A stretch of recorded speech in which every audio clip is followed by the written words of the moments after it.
Hi everyone, my name is Mark Beare, and tonight I wanted to talk to you about a big problem relating to race photography. It's not that the photos themselves are bad, although this one of me is not particularly great.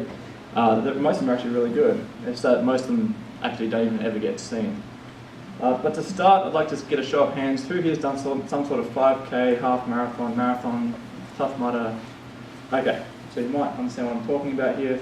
Some of you might have received event photos that weren't particularly great after doing a race. People love photos of themselves. They like seeing themselves do cool things. They like to see themselves accomplishing something. You better believe that this guy probably saw this photograph and went and posted it on social media right away and told his friends how cool he looked. It's just something people like to see after a race. 5 years ago I finished my first and likely only Ironman. To this day it's a memory of an accomplishment that I'll cherish forever. This picture helped capture that accomplishment, and it's something I cherish. But a few days after the race, I received my official race photos. But there's a problem. Can anyone spot what the problem is? I had my hair colour wrong, my clothes wrong, and these aren't actually of me. They're great photos though, they just sent them to the wrong guy.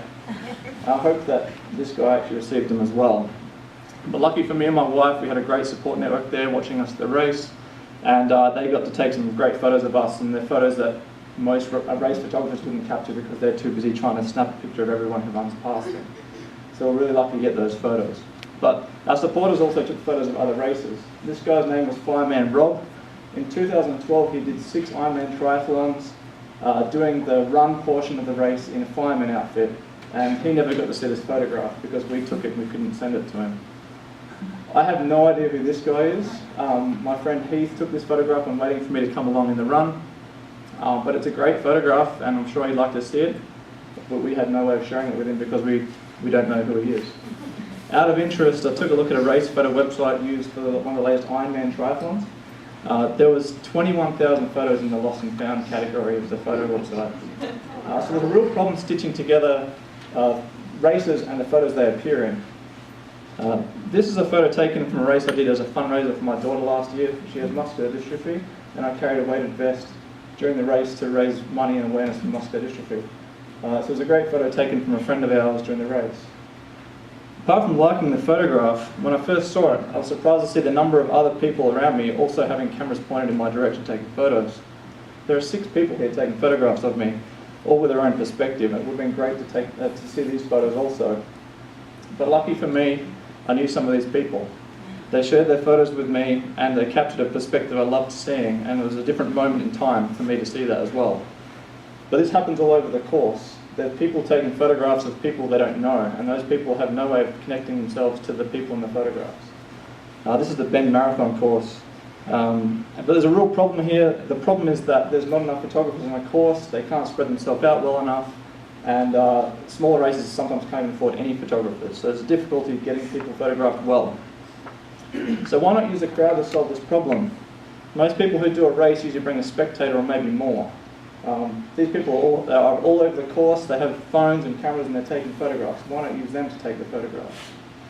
The second problem is connecting photographers and the photos they take with the people in them. In this photograph there's 4 guys, but 2 of them are very unlikely to see the photograph, and that's because they're not wearing race numbers. So they probably didn't even find that photo in the race photos catalogue. 3 pieces of technology have now existed for a while and matured enough to help solve this problem. They are crowdsourcing, text detection, and face detection. We've used a combination of all of these for crowd pick. All we require a photographer to do is upload their photos. Photos are processed automatically and text is extracted and made searchable using a Google Text Recognition API. This is what a search result for the race number 7406 looks like in one of the more recent events that we held on our site, and we had to do no manual editing to pull up those results. Photos are also processed for faces. A person doing a race can just use a picture of their face and use it to search all the other faces from the photos that were uploaded in the race, and that gets around the issue of not being able to have any photos where there's no race number detected. Better connecting photographers to races through their photos ultimately leads to a really positive experience for both the photographers and for the racers. This photographer uploaded over 600 photos.